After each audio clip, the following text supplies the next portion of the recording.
একটা হাতের আঙ্গুল যেমন আরেকটার ভিতরে ঢুকে গেছে। পয়গম্বর কয় দুই পাশের মাটি তোর দুই পাঁজরের মধ্যে, দুই বুকের পাঁজরের হাড্ডির মধ্যে আমার নবী চাপ দিবে।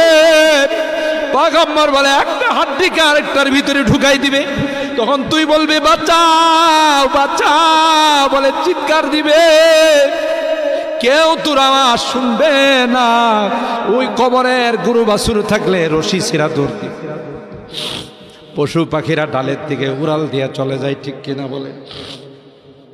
কারণ ওই যে ওই কবরের বাসিন্দা যে বলে বাঁচাও বাঁচাও, এ মা তুমি লিপস্টিক লাগাইয়া নখের মধ্যে নখ পালিশ দিয়া চুলটা খুইলা তুমি ঘুরে বেড়াও, আল্লাহ তো তোমার কইছে পর্দায় থাকতে, কিন্তু না না মা, ওই কবরের মধ্যে যদি তুমি এই অবস্থায় যাও, চুলটা তোমার ঢাকার কথা ছিল, ওড়না দিয়ে চুলটা বেঁধে রাখার কথা ছিল, ওই চুলগুলো একটা একটা করে টেনে টেনে তোমার মাথার থেকে ছিঁড়বে।